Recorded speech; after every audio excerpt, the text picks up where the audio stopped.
ਭਾਰਤ ਸਰਕਾਰ ਦੇ ਵੱਲੋਂ ਖੇਤੀ ਦੇ ਵਿੱਚ ਸੁਧਾਰ ਦੇ ਲਈ ਨਵੇਂ 3 ਆਰਡੀਨੈਂਸ ਲਿਆਂਦੇ ਗਏ ਨੇ। ਪਹਿਲਾ ਆਰਡੀਨੈਂਸ ਜ਼ਰੂਰੀ ਵਸਤਾਂ ਸੋਧ ਆਰਡੀਨੈਂਸ 2020 ਹੈ।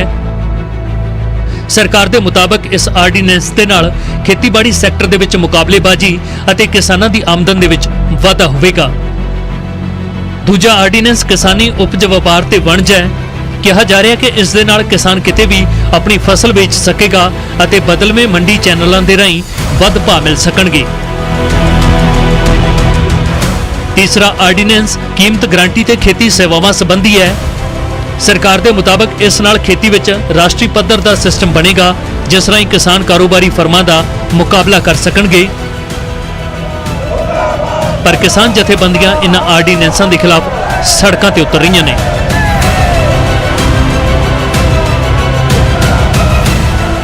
केंद्र सरकार दे वल्लों खेती दे मसले उत्ते 3 नवे आर्डीनेंस लिआंदे गए ने। जद तो यह आर्डीनेंस लिआंदे गए ने उदों तो लगातार इन्हां दे उत्ते विवाद जारी है। ਵੱਖ-ਵੱਖ ਮਾਹਿਰਾਂ ਦਾ ਕਹਿਣਾ ਹੈ ਕਿ ਖੇਤੀ ਦੇ ਲਈ ਸ਼ਾਇਦ ਇਹ ਆਰਡੀਨੈਂਸ ਚੰਗੇ ਸਾਬਤ ਹੋ ਸਕਦੇ ਨੇ, ਪਰ ਕਿਸਾਨਾਂ ਦੇ ਲਈ ਖਾਸ ਕਰਕੇ ਛੋਟੇ ਕਿਸਾਨਾਂ ਦੇ ਲਈ ਇਹ ਆਰਡੀਨੈਂਸ ਮਾਰੂ ਸਾਬਤ ਹੋ ਸਕਦੇ ਨੇ। ਪੰਜਾਬ ਦੇ ਵਿੱਚ ਵੀ ਲਗਾਤਾਰ ਕਿਸਾਨ ਜਥੇਬੰਦੀਆਂ ਇਹਨਾਂ ਆਰਡੀਨੈਂਸਾਂ ਦਾ ਵਿਰੋਧ ਕਰ ਰਹੀਆਂ ਨੇ ਤੇ ਪੰਜਾਬ ਵਿਧਾਨ ਸਭਾ ਦੇ ਵਿੱਚ ਵੀ ਇਹਨਾਂ ਆਰਡੀਨੈਂਸਾਂ ਦੇ ਖਿਲਾਫ ਇੱਕ ਮਤਾ ਪਾਸ ਕੀਤਾ ਗਿਆ। आओ जानते हैं की ने यह ऑर्डीनेंस ते क्यों लगातार इन्हां दा विरोध किया जा रहा है।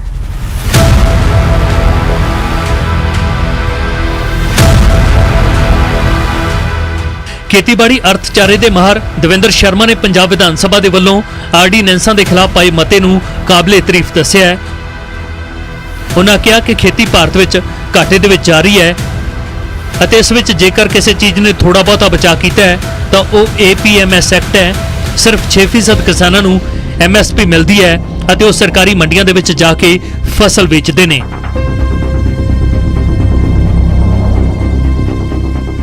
94% किसान पहला ही ओपन ते प्राइवेट मंडियां उत्ते निर्भर ने। प्राइवेट मंडियां कोई नवी गल नहीं, ये मंडियां जे फायदेमंद होंदियां तां इस वेले देश की किसानी घाटे विच ना हुंदी।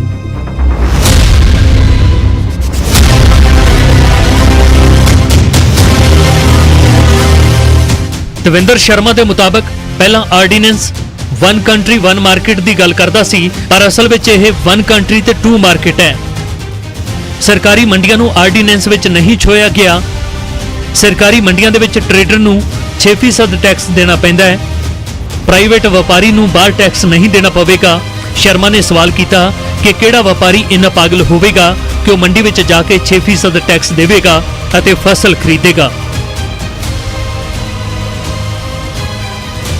उन्हां मुताबिक वो बाहर 2% वध किसानां नूं दे देणगे, जिस नाल हौली हौली मंडियां दा रुतबा घटदा जावेगा अते MSP नूं भी वड्डी सट वजेगी। सरकार खुद कहिंदी है कि प्रोक्योरमेंट 67% तो घटा के 20% कर देणगे।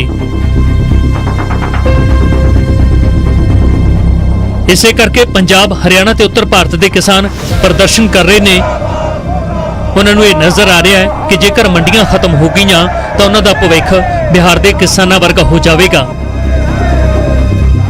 जो गवर्नमेंट का कहना है वो असी देख ही लिया है और इसी करके शायद पंजाब के जोड़े किसान है या हरियाणा के किसान या नॉर्थ के किसान है दे आर प्रोटेस्टिंग, क्योंकि उन्होंने नज़र आ रहा है कि मंडी खत्म है तो उन्होंने भी स्टेचर कह लो या उन्होंने भी अगला फ्यूचर जोड़ा है वो बिहार के किसानों वर्गा हो जाएगा, क्योंकि बिहार से असीं जानते हैं कि 2006 तो APMC मंडियां उत्थे है ही नहीं है, खत्म करती उन्होंने। कोई नवी चीज़ नहीं हैगी। कॉन्ट्रैक्ट फार्मिंग हिंदुस्तान पहले भी होंदी आई। पंजाब पहले जो कॉन्ट्रैक्ट फार्मिंग होंदी सी तो मैंने याद है एक रिपोर्ट सी शायद आउटलुक मैगजीन विच सीगी स्टडी ऑफ PAU जिथे उन्होंने कहा सीगा फार्मर्स ने कि they have burn their fingers, हुण दोबारा नहीं वो कॉन्ट्रैक्ट फार्मिंग विच जाना चाहते। कहने का मतलब है कि कॉन्ट्रैक्ट फार्मिंग के दुष्परिणाम जिहड़े हैगे सारे दुनिया विच देखे गए हैगे, इंडिया कोई एक्सैप्शन नहीं हैगा। दविंदर शर्मा के मुताबिक कॉन्ट्रैक्ट फार्मिंग शुरू करने की गल हो रही है। कहा जा रहा है कि किसानों को फसल का वध मुल मिलेगा। मुल APMC यकीनी करेगा। इसका मतलब यह है कि उत्थे MSP तो ज़्यादा मुल नहीं दिता जाएगा। जमीन तो कंपनी के कोल चली जाएगी और किसान कंपनी के वर्कर बन जाएंगे। MSP किसानां दे लई एक वड्डा मुद्दा है। केंद्र सरकार दे वल्लों ये एश्योरेंस दिती जा रही है कि MSP खत्म नहीं की जाऊगी, पर वख-वख माहिरां दे वल्लों ये राय आ रही है कि ਇਹ ਜਿਹੜੇ 3 ਆਰਡੀਨੈਂਸ ਜਦ ਲਾਗੂ ਹੋਣਗੇ ਤਾਂ MSP ਆਪਣੇ ਆਪ ਡਾਇਲਿਊਟ ਹੋ ਜਾਊਗੀ ਤੇ ਕਿਸਾਨਾਂ ਨੂੰ ਉਹਨਾਂ ਦੀ ਫਸਲ ਦਾ ਮੁੱਲ ਨਹੀਂ ਮਿਲਣਾ। ਕਿਸਾਨਾਂ ਦੇ ਵੱਲੋਂ ਲਗਾਤਾਰ ਹੁਣ ਇੱਕ ਮੰਗ ਉੱਠ ਰਹੀ ਹੈ ਕਿ MSP ਉਹਨਾਂ ਦਾ ਕਾਨੂੰਨੀ ਅਧਿਕਾਰ ਬਣਾਇਆ ਜਾਵੇ। ਕਿਸਾਨ ਸ਼ੁਰੂ ਤੋਂ ਹੀ ਇਹਨਾਂ ਆਰਡੀਨੈਂਸਾਂ ਦੇ ਖਿਲਾਫ ਸੜਕਾਂ ਤੇ ਉਤਰ ਕੇ ਪ੍ਰਦਰਸ਼ਨ ਕਰ ਰਹੇ ਨੇ ਅਤੇ ਕਿਸਾਨਾਂ ਨੇ ਸਾਫ਼ ਕਹਿ ਦਿੱਤਾ ਹੈ ਕਿ ਉਹ ਕਿਸੇ ਵੀ ਕੀਮਤ ਤੇ ਇਹਨਾਂ ਆਰਡੀਨੈਂਸਾਂ ਨੂੰ ਸੰਸਦ ਦੇ ਵਿੱਚ ਪਾਸ ਨਹੀਂ ਹੋਣ ਦੇਣਗੇ। ਭਾਰਤੀ ਕਿਸਾਨ ਯੂਨੀਅਨ ਡਕੌਂਦਾ ਦੇ ਸੂਬਾ ਜਨਰਲ ਸਕੱਤਰ ਜਗਮੋਹਨ ਸਿੰਘ ਨੇ ਵਿਧਾਨ ਸਭਾ ਦੇ ਵਿੱਚ 3 ਆਰਡੀਨੈਂਸਾਂ ਦੇ ਖਿਲਾਫ ਪਾਸ ਹੋਏ ਮਤੇ ਦਾ ਸਵਾਗਤ ਕੀਤਾ ਹੈ। ਜਗਮੋਹਨ ਸਿੰਘ ਦੇ ਮੁਤਾਬਕ ਆਰਡੀਨੈਂਸ ਖੇਤੀ ਨੂੰ ਤਬਾਹੀ ਵੱਲ ਲੈ ਕੇ ਜਾਣਗੇ। ਇਹਦਾ ਮਤਲਬ ਬਹੁਤ ਵੱਡੀ ਪੱਧਰ ਤੇ ਵਿਰੋਧ ਕੀਤਾ ਸੰਘਰਸ਼ੀਲ ਕਿਸਾਨ ਜਥੇਬੰਦੀਆਂ ਨੇ, ਔਰ ਸਾਡੀਆਂ ਜਿਹੜੇ ਸੰਘਰਸ਼ੀਲ ਕਿਸਾਨ ਦੇ ਆਗੂ ਆ, ਸਾਡੀ ਆਸ ਨਾਲੋਂ ਜ਼ਿਆਦਾ ਲੋਕ ਬਾਹਰ ਨਿਕਲੇ ਨੇ, ਨੌਜਵਾਨ ਵੀ ਆਏ ਨੇ, ਚਾਹੇ ਟਰੈਕਟਰ ਮਾਰਚ, ਚਾਹੇ ਸਕੂਟਰ ਮਾਰਚ, ਚਾਹੇ ਧਰਨੇ ਨੇ, ਚਾਹੇ ਮੁਜ਼ਾਹਰੇ ਨੇ, ਚਾਹੇ ਪਿੰਡਾਂ 'ਚ ਨਾਕਾਬੰਦੀਆਂ ਨੇ, ਚਾਹੇ ਮੁੱਖ ਮੰਤਰੀ ਨੂੰ ਮੰਗ ਪੱਤਰ ਭੇਜਣੇ ਨੇ, ਚਾਹੇ ਪ੍ਰਧਾਨ ਮੰਤਰੀ ਨੂੰ ਮੰਗ ਪੱਤਰ ਭੇਜਣੇ, ਚਾਹੇ ਰਾਸ਼ਟਰਪਤੀ ਨੂੰ ਭੇਜਣੇ ਨੇ, ਚਾਹੇ ਕੇਂਦਰ ਸਰਕਾਰ ਦੀ ਜਿਹੜੀ BJP ਸਰਕਾਰ ਆ ਉਹਨੂੰ ਉਹਦੇ ਪੁਤਲੇ ਸਾੜਨੇ ਨੇ। ਲਗਾਤਾਰ ਸੰਘਰਸ਼ 'ਚ ਨੇ। ਸਤੰਬਰ ਦੇ ਵਿੱਚ ਵੀ 15 ਸਤੰਬਰ ਨੂੰ 10 ਕਿਸਾਨ ਜਥੇਬੰਦੀਆਂ ਵੀ ਹੋਰ ਜਿੰਦੀਆਂ ਨੇ ਵੀ 10 ਤੋਂ 15 5 ਦਿਨ ਦੇ ਧਰਨੇ ਡਿਕਲੇਅਰ ਕੀਤੇ ਹੋਏ ਨੇ। ਇਹਨਾਂ ਸਾਰਿਆਂ ਮਤਲਬ ਸੰਘਰਸ਼ਾਂ ਦਾ ਸਿੱਟਾ ਹੈ ਕਿ ਉਹ ਮਤਾ ਪਾਸ ਹੋਇਆ ਹੈ। ਲੋੜ ਹੁਣ ਅਸੀਂ ਦੇਖਣਾ ਹੈ ਵੀ ਅੱਗੇ ਪੰਜਾਬ ਸਰਕਾਰ ਤੇ ਕਿੰਨਾ ਕੁ ਸਟੈਂਡ ਲੈਂਦੀ ਆ ਕੇਂਦਰ ਸਰਕਾਰ ਦੇ ਖਿਲਾਫ, ਵੀ ਅਸੀਂ ਇਹਨੂੰ ਲਾਗੂ ਨਹੀਂ ਹੋਣ ਦੇਣਾ। ਸਮਾਜ ਸ਼ਾਸਤਰੀ ਪ੍ਰੋਫੈਸਰ ਮਨਜੀਤ ਸਿੰਘ ਦਾ ਕਹਿਣਾ ਹੈ ਕਿ ਤਿੰਨੇ ਆਰਡੀਨੈਂਸਾਂ ਨੂੰ ਇਸ ਤਰ੍ਹਾਂ ਸਮਝੀਏ ਕਿ ਮਨਮੋਹਨ ਸਿੰਘ ਜਿਹੜਾ ਲਿਬਰਲਾਈਜੇਸ਼ਨ ਦਾ ਏਜੰਡਾ ਲੈ ਕੇ ਆਏ ਸਨ, ਇਹ ਉਸੇ ਦਿਸ਼ਾ ਦੇ ਵਿੱਚ ਕਦਮ ਹੈ। BJP ਦੀ ਪਹਿਲੀ ਟਰਮ ਦੇ ਵਿੱਚ ਸ਼ਾਂਤਾ ਕੁਮਾਰ ਕਮੇਟੀ ਨੇ ਕਿਹਾ ਸੀ ਕਿ FCI ਨੂੰ ਬਾਹਰ ਕੀਤਾ ਜਾਵੇ। ਪ੍ਰੋਫੈਸਰ ਮਨਜੀਤ ਸਿੰਘ ਮੰਨਦੇ ਨੇ ਕਿ ਇਹਨਾਂ ਆਰਡੀਨੈਂਸਾਂ ਦੇ ਨਾਲ ਮੰਡੀ ਬੋਰਡ ਕਮਜ਼ੋਰ ਹੋ ਜਾਵੇਗਾ, ਉਸ ਦੀ ਆਮਦਨ ਘਟੇਗੀ। ਜਦ ਮੰਡੀ ਬੋਰਡ ਖਤਮ ਹੋਵੇਗਾ ਤਾਂ ਉਹਦੀ ਜ਼ਮੀਨ ਵਿੱਚ ਕਾਰਪੋਰੇਟਾਂ ਦੇ ਸਾਈਲੋ ਬਣਾਏ ਜਾਣਗੇ, ਕੌਡੀਆਂ ਦੇ ਭਾਅ ਕਾਰਪੋਰੇਟ ਜ਼ਮੀਨ ਖਰੀਦ ਲੈਣਗੇ, ਹੋਲਡਿੰਗ ਵਧੇਗੀ ਤੇ ਕੋਈ ਵੀ ਕਿਸੇ ਕਿਸਮ ਦਾ ਅਨਾਜ ਸਟੋਰ ਕਰ ਲਵੇਗਾ। ਇਹ ਕਾਰਪੋਰੇਟਾਂ ਨੂੰ ਫਾਇਦਾ ਕਰਨ ਵਾਲੀ ਗੱਲ ਹੈ। ਕਾਰਪੋਰੇਟ ਆਪਣੀ ਮਰਜ਼ੀ ਦੇ ਨਾਲ ਖੇਤੀ ਕਰਨ ਦੇ ਲਈ ਕੰਟਰੈਕਟ ਫਾਰਮਿੰਗ ਕਰਵਾਉਣਗੇ। ਕਿਸਾਨਾਂ ਨੂੰ ਇਸ ਦਾ ਨੁਕਸਾਨ ਇਸ ਲਈ ਹੋਵੇਗਾ ਕਿ ਫਸਲ ਦੀ ਕੁਆਲਿਟੀ ਕੰਟਰੈਕਟ ਦੇ ਵਿੱਚ ਸ਼ਾਮਲ ਹੋਵੇਗੀ ਅਤੇ ਛੋਟੀ ਜਿਹੀ ਵੀ ਕਮੀ ਲੱਭ ਕੇ ਫਸਲ ਰਿਜੈਕਟ ਕੀਤੀ ਜਾ ਸਕੇਗੀ। ਪ੍ਰੋਫੈਸਰ ਮਨਜੀਤ ਸਿੰਘ ਕਹਿੰਦੇ ਨੇ, ਕਿਉਂ ਨਹੀਂ ਸਰਕਾਰ ਇਹ ਲਾਈਨ ਲਿਖ ਦਿੰਦੀ ਕਿ MSP ਦਿੱਤੀ ਜਾਵੇਗੀ ਅਤੇ ਜੇ ਕਿਸਾਨ ਨੂੰ ਘਾਟਾ ਪੈਂਦਾ ਨਜ਼ਰ ਆਵੇਗਾ ਤਾਂ ਸਰਕਾਰ ਇੱਕ ਦਾਣਾ ਖਰੀਦੇਗੀ। ਜੇ MSP ਦੀ ਗਾਰੰਟੀ ਹੀ ਨਹੀਂ ਹੋਣੀ ਤਾਂ ਕਿਸਾਨ ਉਹ ਫਸਲ ਬੀਜਣਗੇ ਹੀ ਕਿਉਂ? ਇਸ ਕੰਮ ਤੋਂ ਡਰਦੇ ਕਿ ਜਦੋਂ ਸਾਡੇ ਕੋਲ ਸਿੱਧਾ ਕਾਰਪੋਰੇਟਾਂ ਨਾਲ ਵਾਹ ਵਾਸਤਾ ਪਊਗਾ ਤਾਂ ਉਹ ਅਸੀਂ ਤਬਾਹ ਹੋਵਾਂਗੇ। ਦੂਸਰੀ ਜਿਹੜੀ ਤੁਸੀਂ ਸਵਾਲ ਕਰ ਰਹੇ ਆ ਨਾ, ਉਹ ਇੰਪੋਰਟੈਂਟ ਸਵਾਲ ਹੈ ਕਿ MSP ਦੇ ਉਹਦੇ ਵਿੱਚ ਲਿਖਿਆ ਹੋਇਆ ਬਿਲਕੁਲ ਕਿ MSP ਅਸੀਂ ਬੰਦ ਨਹੀਂ ਕਰ ਰਹੇ, ਪਰ ਇਹਦੇ ਤੇ ਕਿਤੇ ਨਹੀਂ ਇੱਕ ਲਾਈਨ ਲਿਖ ਦੇਣ, ਸਿਰਫ ਇੱਕ ਲਾਈਨ ਕਿ MSP ਦਿੱਤੀ ਜਾਊਗੀ, ਪਰ ਜੇ ਮਾਰਕੀਟ ਰੇਟ ਦੇ ਉੱਤੇ ਕਿਸਾਨਾਂ ਨੂੰ ਘਾਟਾ ਪੈਂਦਾ ਨਜ਼ਰ ਆਊਗਾ ਤਾਂ ਫਿਰ ਕੁਦਰਤੀ ਹੈ ਕਿ ਅਸੀਂ ਸਟੇਟ, ਭਾਵੇਂ ਉਹ ਸੈਂਟਰ ਦੀਆਂ ਏਜੰਸੀਆਂ ਹੋਣ ਭਾਵੇਂ ਸਟੇਟ ਦੀਆਂ ਏਜੰਸੀਆਂ ਹੋਣ, ਇੱਕ ਦਾਣਾ ਅਨਾਜ ਦਾ ਜਾਂ ਕੋਈ ਵੀ ਪ੍ਰੋਡਿਊਸ ਹੈਗੀ ਆ ਉਹਨੂੰ ਖਰੀਦਣਗੇ। ਇਸ ਗੱਲ ਦਾ ਕਿਤੇ ਨਹੀਂ ਗਰੰਟੀ। MSP ਨੂੰ ਕੀ ਕਰਨਾ? MSP ਤੇ ਹੋਰ ਚੀਜ਼ਾਂ ਦੀ ਬਹੁਤ ਹੈ। ਜਦ ਖਰੀਦ ਨਹੀਂ ਹੋਣੀ, ਉਹਦੀ ਗਰੰਟੀ ਨਹੀਂ ਲੋਕਾਂ ਨੂੰ ਪੱਕੇ, ਤੇ ਫਿਰ ਉਹ ਬੀਜਣਗੇ ਕਿਉਂ? ਪੰਜਾਬ ਵਿੱਚ ਮੰਡੀ ਬੋਰਡ ਦੇ ਵੱਲੋਂ ਕਿਸਾਨਾਂ ਦੀ ਫਸਲ ਦੀ ਖਰੀਦ ਕੀਤੀ ਜਾਂਦੀ ਹੈ, ਲੇਕਿਨ ਜਦ ਇਹ 3 ਕੇਂਦਰ ਦੇ ਜਿਹੜੇ ਆਰਡੀਨੈਂਸ ਆਏ ਨੇ ਉਹਨਾਂ ਦੀ ਗੱਲ ਕੀਤੀ ਜਾਂਦੀ ਹੈ ਤਾਂ ਉਸ ਦੇ ਵਿੱਚ ਮਾਹਿਰਾਂ ਦੇ ਵੱਲੋਂ ਇਹ ਰਾਏ ਆ ਰਹੀ ਹੈ ਤੇ ਕਿਸਾਨ ਜਥੇਬੰਦੀਆਂ ਦੇ ਵੱਲੋਂ ਵੀ ਕਿ ਇਸ ਦੇ ਨਾਲ ਹੌਲੀ-ਹੌਲੀ ਜਿਹੜਾ ਇਹ ਮੰਡੀਕਰਨ ਦਾ ਸਿਸਟਮ ਹੈ ਉਹ ਖਤਮ ਹੋ ਜਾਵੇਗਾ। ਇਸ ਚੀਜ਼ ਦਾ ਡਰ ਹੈ ਕਿ ਪ੍ਰਾਈਵੇਟ ਹੱਥਾਂ ਦੇ ਵਿੱਚ ਪੰਜਾਬ ਦੀ ਕਿਸਾਨੀ ਚਲੀ ਜਾਏਗੀ।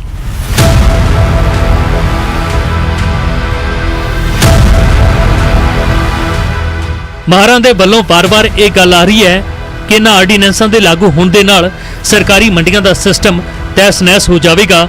ਹਾਲਾਂਕਿ ਆਰਡੀਨੈਂਸਾਂ ਦੇ ਮੁਤਾਬਕ ਸਰਕਾਰੀ ਮੰਡੀਆਂ ਖਤਮ ਨਹੀਂ ਕੀਤੀਆਂ ਜਾਣਗੀਆਂ, ਉੱਥੇ ਵੀ ਖਰੀਦ ਜਾਰੀ ਰਹੇਗੀ। ਪਰ ਮਾਹਰਾਂ ਦਾ ਇਹ ਵੀ ਕਹਿਣਾ ਹੈ ਕਿ ਜਿੱਥੇ ਪ੍ਰਾਈਵੇਟ ਖਰੀਦ ਦੇ ਲਈ ਸਰਕਾਰੀ ਮੰਡੀਆਂ ਦੇ ਵਿੱਚ ਖਰੀਦਦਾਰ ਨੂੰ 6% ਟੈਕਸ ਦੇਣਾ ਪੈਂਦਾ ਹੈ ਤਾਂ ਬਾਹਰ ਜੇ ਉਹਨਾਂ ਨੂੰ ਇਹ ਟੈਕਸ ਨਹੀਂ ਦੇਣਾ ਪਵੇਗਾ ਤਾਂ ਉਹ ਸਰਕਾਰੀ ਮੰਡੀ ਦੇ ਵਿੱਚ ਕਿਉਂ ਜਾਣਗੇ? ਇਸ ਨਾਲ ਹੌਲੀ-ਹੌਲੀ ਆਪਣੇ ਆਪ ਸਰਕਾਰੀ ਮੰਡੀਕਰਨ ਦਾ ਸਿਸਟਮ ਬਰਬਾਦ ਹੋ ਜਾਵੇਗਾ। ਪੰਜਾਬ ਮੰਡੀ ਬੋਰਡ ਨੂੰ ਇਸ ਵੇਲੇ 6% ਟੈਕਸ ਤੋਂ ਕਿੰਨਾ ਪੈਸਾ ਆਉਂਦਾ ਹੈ ਅਤੇ ਕਿੱਥੇ-ਕਿੱਥੇ ਇਸ ਦਾ ਇਸਤੇਮਾਲ ਹੁੰਦਾ ਹੈ, ਇਹ ਸਮਝਣ ਦੇ ਲਈ ਅਸੀਂ ਪੰਜਾਬ ਮੰਡੀ ਬੋਰਡ ਦੇ ਸਕੱਤਰ ਰਵੀ ਭਗਤ ਦੇ ਨਾਲ ਗੱਲਬਾਤ ਕੀਤੀ। ਰਵੀ ਭਗਤ ਦੇ ਮੁਤਾਬਕ ਮੰਡੀ ਬੋਰਡ ਨੂੰ ਸਾਲਾਨਾ ਝੋਨੇ ਤੇ ਕਣਕ ਤੋਂ ਤਕਰੀਬਨ 35 ਤੋਂ 3600 ਕਰੋੜ ਰੁਪਏ ਦੀ ਆਮਦਨ ਹੁੰਦੀ ਹੈ। ਝੋਨੇ ਤੋਂ 2000 ਕਰੋੜ ਅਤੇ ਕਣਕ ਤੋਂ 15 ਤੋਂ 1600 ਕਰੋੜ ਦੀ ਆਮਦਨ ਹੁੰਦੀ ਹੈ। ਇਸ ਦੇ ਨਾਲ-ਨਾਲ ਫਲਾਂ ਸਬਜ਼ੀਆਂ ਤੋਂ 150 ਕਰੋੜ ਦੇ ਕਰੀਬ ਆਮਦਨ ਹੁੰਦੀ ਹੈ। ਉਹਨਾਂ ਦੱਸਿਆ ਕਿ ਇਸ ਆਮਦਨ ਨੂੰ ਵੱਖ-ਵੱਖ ਕਿੱਤਿਆਂ ਦੇ ਵਿੱਚ ਵਰਤਿਆ ਜਾਂਦਾ ਹੈ। ਸੜਕਾਂ ਦੀ ਸੰਭਾਲ ਕੀਤੀ ਜਾਂਦੀ ਹੈ, ਨਵੀਆਂ ਸੜਕਾਂ ਬਣਾਈਆਂ ਜਾਂਦੀਆਂ ਨੇ ਅਤੇ ਹਰ ਸਾਲ ਸੜਕਾਂ ਚੌੜੀਆਂ ਕੀਤੀਆਂ ਜਾਂਦੀਆਂ ਨੇ। ਇਸ ਦੇ ਨਾਲ-ਨਾਲ ਸਮਾਰਟ ਵਿਲੇਜ ਕੈਂਪੇਨ ਦੇ ਵਿੱਚ ਪੈਸਾ ਜਾਂਦਾ ਹੈ। ਸਮਾਰਟ ਸਕੂਲਾਂ ਦੇ ਲਈ ਮੰਡੀ ਬੋਰਡ ਤੋਂ ਪੈਸਾ ਜਾਂਦਾ ਹੈ। ਕਿਸਾਨਾਂ ਨੂੰ ਕਰਜ਼ੇ ਤੋਂ ਵੀ ਰਾਹਤ ਮੰਡੀ ਬੋਰਡ ਦੇ ਪੈਸੇ ਵਿੱਚੋਂ ਦਿੱਤੀ ਗਈ ਹੈ। ਜੇ ਕੋਈ ਐਕਸੀਡੈਂਟ ਹੋ ਜਾਂਦਾ ਹੈ, ਕਿਸੇ ਕਿਸਾਨ ਦੇ ਨਾਲ ਮੰਦਭਾਗੀ ਘਟਨਾ ਹੋ ਜਾਂਦੀ ਹੈ ਤਾਂ ਉਸ ਨੂੰ ਵੀ ਮੰਡੀ ਬੋਰਡ ਦੇ ਵਿੱਚੋਂ ਪੈਸਾ ਜਾਂਦਾ ਹੈ। ਆਯੁਸ਼ਮਾਨ ਭਾਰਤ ਦੀ ਯੋਜਨਾ ਦੇ ਲਈ ਮੰਡੀ ਬੋਰਡ ਦਾ ਪੈਸਾ ਖਰਚਿਆ ਜਾ ਰਿਹਾ ਹੈ। ਉਹਨਾਂ ਦੱਸਿਆ ਕਿ ਇਹ 6% ਟੈਕਸ ਦਾ ਪੈਸਾ ਕਿਸਾਨਾਂ ਦੇ ਭਲੇ ਲਈ ਲਾਇਆ ਜਾਂਦਾ ਹੈ ਅਤੇ ਜੇਕਰ ਇਹ ਆਰਡੀਨੈਂਸ ਆ ਜਾਂਦੇ ਨੇ ਮੰਡੀ ਬੋਰਡ ਦੀ ਆਮਦਨ ਉੱਤੇ ਸਿੱਧਾ ਪ੍ਰਭਾਵ ਪਵੇਗਾ। ਨਾਲ ਹੀ ਕਿਸਾਨਾਂ ਦੀਆਂ ਵੈਲਫੇਅਰ ਦੀਆਂ ਸਕੀਮਾਂ ਉੱਤੇ ਇਸ ਦਾ ਪ੍ਰਭਾਵ ਦਿਖੇਗਾ। ਜੇ ਇਹ ਆਰਡੀਨੈਂਸ ਆ ਜਾਂਦੇ ਹੈਗੇ ਆ ਔਰ ਜਿੱਦਾਂ ਕਿ ਜਿਹੜੇ ਬੁੱਧੀਜੀਵੀ ਹੈ ਸਟੱਡੀ ਕਰ ਰਹੇ ਹੈਗੇ ਕਿ ਇਹਦਾ ਇੰਪੈਕਟ ਕੀ ਹੋਏਗਾ, ਤੇ ਨੋ ਡਾਊਟ ਸਾਡੇ ਮੰਡੀ ਬੋਰਡ ਦੇ ਉੱਤੇ ਇਨਕਮ ਦੇ ਉੱਤੇ ਵੀ ਇੰਪੈਕਟ ਪਏਗਾ। ਔਰ ਜੇ ਮੰਡੀ ਬੋਰਡ ਦੀ ਇਨਕਮ ਦੇ ਉੱਤੇ ਇੰਪੈਕਟ ਪੈਂਦਾ ਹੈਗਾ ਤਾਂ ਇਹਦਾ ਇੰਪੈਕਟ ਫਾਰਮਰ ਵੈਲਫੇਅਰ ਸਕੀਮਸ ਦੇ ਉੱਤੇ ਹੀ ਪਏਗਾ। ਇਸੇ ਕਰਕੇ ਗਵਰਨਮੈਂਟ ਇਹਨੂੰ ਹਜੇ ਐਗਜ਼ਾਮਿਨ ਕਰ ਰਹੀ ਹੈਗੀ ਹੈ, ਲੀਗਲ ਪੱਖੋਂ ਵੀ ਐਗਜ਼ਾਮਿਨ ਕਰ ਰਹੀ ਹੈ ਔਰ ਐਡਮਿਨਿਸਟ੍ਰੇਟਿਵ ਪੱਖੋਂ ਵੀ ਐਗਜ਼ਾਮਿਨ ਕਰ ਰਹੀ ਹੈ। ਔਰ ਅਸੀਂ ਮੰਡੀ ਬੋਰਡ ਚੋਂ ਆਲਰੇਡੀ ਗਵਰਨਮੈਂਟ ਨੂੰ ਇਹ ਲਿਖ ਕੇ ਭੇਜਿਆ ਕਿ ਇਹਨੂੰ ਪ੍ਰੋਪਰ ਅਕੈਡਮਿਕ ਤੌਰ ਦੇ ਉੱਤੇ ਔਰ ਲੀਗਲ ਪੱਖੋਂ ਦੋਨੋਂ ਦੇਖ ਲਿਆ ਜਾਵੇ, ਕਿਉਂਕਿ ਸਾਨੂੰ ਇਹ ਇੰਪੈਕਟ ਕਰੇਗਾ। ਖੇਤੀ ਸਟੇਟ ਸਬਜੈਕਟ ਹੈ। ਪੰਜਾਬ ਵਿਧਾਨ ਸਭਾ ਦੇ ਵਿੱਚ ਵੀ ਇਹ ਮੁੱਦਾ ਉੱਠਿਆ ਤੇ ਮੁੱਖ ਮੰਤਰੀ ਨੇ ਵੀ ਇਹ ਕਿਹਾ ਕਿ ਇਹ ਜਿਹੜੇ 3 ਆਰਡੀਨੈਂਸ ਆ ਰਹੇ ਨੇ ਜਾਂ ਇਹ ਜਿਹੇ ਹੋਰ ਜਿਹੜੇ ਆਰਡੀਨੈਂਸ ਲਿਆਂਦੇ ਜਾ ਰਹੇ ਨੇ ਉਹ ਸਟੇਟਾਂ ਦੇ ਹੱਕਾਂ ਦੇ ਉੱਤੇ ਸਿੱਧਾ ਹਮਲਾ ਹੈ, ਐਨਕਰੋਚਮੈਂਟ ਹੈ। ਇਸ ਮਾਮਲੇ ਨੂੰ ਹੋਰ ਸਮਝਣ ਦੇ ਲਈ ਅਸੀਂ ਖੇਤੀਬਾੜੀ ਅਰਥਚਾਰੇ ਦੇ ਮਾਹਰ ਪ੍ਰੋਫੈਸਰ ਸੁੱਚਾ ਸਿੰਘ ਗਿੱਲ ਅਤੇ ਪ੍ਰੋਫੈਸਰ ਰਣਜੀਤ ਸਿੰਘ ਘੁੰਮਣ ਦੇ ਨਾਲ ਗੱਲ ਕੀਤੀ। ਦੋਵਾਂ ਦਾ ਮੰਨਣਾ ਹੈ ਕਿ ਤਿੰਨੇ ਆਰਡੀਨੈਂਸ ਪੰਜਾਬ ਵਾਸਤੇ ਅਤੇ ਪੂਰੇ ਦੇਸ਼ ਦੇ ਵਾਸਤੇ ਖਤਰੇ ਦੀ ਘੰਟੀ ਨੇ। ਇਨ੍ਹਾਂ ਆਰਡੀਨੈਂਸਾਂ ਦੇ ਲਾਗੂ ਹੋਣ ਦੇ ਨਾਲ ਵੱਡੇ ਕਾਰਪੋਰੇਟ ਘਰਾਣੇ ਕਿਸਾਨਾਂ ਦੀਆਂ ਫਸਲਾਂ ਕੌਡੀਆਂ ਦੇ ਭਾਅ ਖਰੀਦਣਗੇ। ਉਹਨਾਂ ਪੰਜਾਬ ਵਿਧਾਨ ਸਭਾ ਦੇ ਵਿੱਚ ਇਨ੍ਹਾਂ ਆਰਡੀਨੈਂਸਾਂ ਖਿਲਾਫ ਪਾਏ ਮਤੇ ਦੀ ਪ੍ਰਸ਼ੰਸਾ ਕੀਤੀ ਹੈ।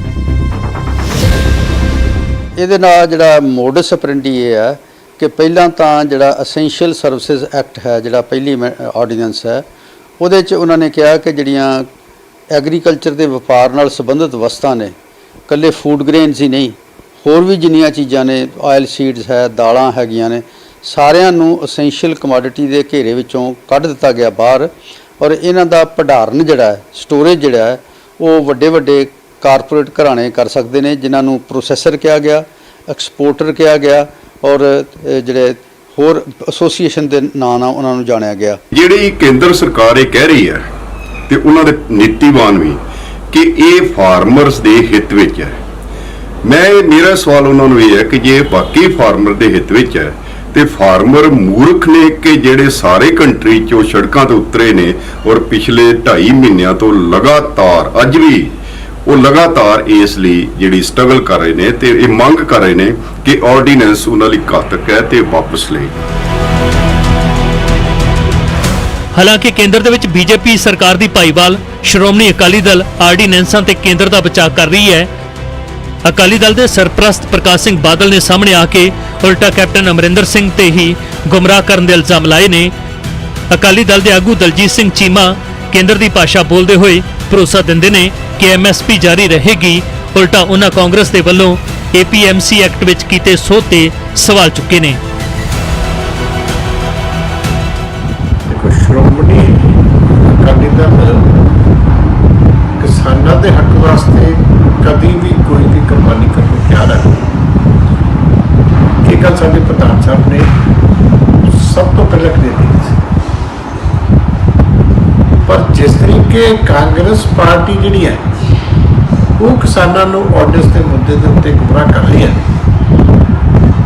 ਉਹ ਮੈਂ ਸਮਝਦਾ ਬਹੁਤ ਹੀ ਮੰਦਭਾਗੀ ਗੱਲ ਹੈ। ਪੰਜਾਬ ਵਿਧਾਨ ਸਭਾ ਦੇ ਇੱਕ ਦਿਨੀ ਮਾਨਸੂਨ ਇਜਲਾਸ ਦੇ ਦੌਰਾਨ ਖੇਤੀ ਆਰਡੀਨੈਂਸਾਂ ਦੇ ਖਿਲਾਫ ਮਤਾ ਪਾਸ ਕੀਤਾ ਗਿਆ ਹੈ। ਆਮ ਆਦਮੀ ਪਾਰਟੀ ਨੇ ਕਾਂਗਰਸ ਦਾ ਸਾਥ ਦਿੱਤਾ ਹੈ ਪਰ ਅਕਾਲੀ ਦਲ ਨੇ ਸੈਸ਼ਨ ਤੋਂ ਦੂਰੀ ਬਣਾਈ ਰੱਖੀ। ਅਤੇ ਮੁੱਖ ਮੰਤਰੀ ਕੈਪਟਨ ਅਮਰਿੰਦਰ ਸਿੰਘ ਨੇ ਅਕਾਲੀ ਦਲ ਤੇ ਨਿਸ਼ਾਨੇ ਸਾਧਦੇ ਹੋਏ ਕਿਹਾ ਕਿ ਉਹਨਾਂ ਜਾਣਬੁੱਝ ਕੇ ਇਸ ਮਤੇ ਤੋਂ ਬਚਣ ਦੇ ਲਈ ਸੈਸ਼ਨ ਦੇ ਵਿੱਚ ਐਂਟਰੀ ਨਹੀਂ ਕੀਤੀ ਸੀ। ਬਈ 900 ਚੂਹੇ ਖਾ ਕੇ ਤੇ ਬਿੱਲੀ ਹੱਜ ਨੂੰ ਚੱਲੀ, ਅੱਜ ਯਾਦ ਫੇਰ ਆ ਗਈ। ਬਈ ਕਿੰਨੀ ਵਾਰੀ ਤੁਹਾਨੂੰ ਕਿਹਾ ਅਸੀਂ ਸਾਰੇ ਤੁਹਾਡੇ ਨਾਲ ਚੱਲਨੇ ਆ, ਚੱਲ ਕੇ ਮੋਦੀ ਸਾਹਿਬ ਦੇ ਬੂਹੇ ਤੇ ਧਰਨਾ ਦੇਣੇ ਆ। ਜਦ ਤੱਕ ਕਿਸਾਨਾਂ ਦੇ ਮਸਲੇ ਹੱਲ ਨਾ ਹੋਣ, ਨਾ ਤੁਸੀਂ ਉੱਠਣਾ ਨਾ ਅਸੀਂ ਉੱਠਾਂਗੇ। ਫਿਰ ਸਮਝਾਂਗੇ ਤੁਹਾਡੇ ਪੰਜਾਬ ਦੇ ਪ੍ਰਤੀ ਵਫਾਦਾਰੀ ਆ। ਅਗਰ ਤੁਹਾਨੂੰ ਇੱਕ ਦਬਕਾ ਹਰਸਿਮਰਨ ਕੌਰ ਬਾਦਲ ਦੀ ਕੁਰਸੀ ਦਾ ਕਹਿ ਕੇ ਦਿੱਤਾ, ਫਿਰ ਤੁਸੀਂ ਭੱਜਣਾ, ਮੈਦਾਨੋਂ ਭੱਜਣਾ ਨਾ, ਮੋਰਚੇ ਤੇ ਡਟੇ ਰਹਿਣਾ। ਕਿਸਾਨ ਜਥੇਬੰਦੀਆਂ ਲਗਾਤਾਰ ਪ੍ਰਦਰਸ਼ਨ ਕਰ ਰਹੀਆਂ ਨੇ। ਉਹਨਾਂ ਦੀ ਇੱਕੋ ਮੰਗ ਹੈ ਕਿ MSP ਉਹਨਾਂ ਨੂੰ ਕਾਨੂੰਨੀ ਅਧਿਕਾਰ ਦੇ ਤੌਰ ਤੇ ਦਿੱਤੀ ਜਾਵੇ, ਤਾਂ ਉਹ ਇਹਨਾਂ 3 ਆਰਡੀਨੈਂਸਾਂ ਨੂੰ ਮੰਨਣ ਲਈ ਤਿਆਰ ਨੇ। ਕੇਂਦਰ ਸਰਕਾਰ ਦੇ ਵੱਲੋਂ ਇਹ ਤਾਂ ਕਿਹਾ ਜਾ ਰਿਹਾ ਕਿ MSP ਖਤਮ ਨਹੀਂ ਕੀਤੀ ਜਾਏਗੀ, ਪਰ ਫਿਰ ਵੀ ਜੇ ਕਿਸਾਨ ਸੜਕਾਂ ਦੇ ਉੱਤੇ ਨੇ ਤਾਂ ਸਰਕਾਰ ਨੂੰ ਇਸ ਦੇ ਉੱਤੇ ਸੋਚਣ ਦੀ ਲੋੜ ਹੈ। ਪਟਿਆਲਾ ਤੋਂ ਸਹਿਯੋਗੀ ਮਨੋਜ ਸ਼ਰਮਾ ਦੇ ਨਾਲ ਤੇ ਚੰਡੀਗੜ੍ਹ ਤੋਂ ਕੈਮਰਾਮੈਨ ਸੰਦੀਪ ਕੁਮਾਰ ਦੇ ਨਾਲ ਅਰਸ਼ਦੀਪ ਅਰਸ਼ੀ,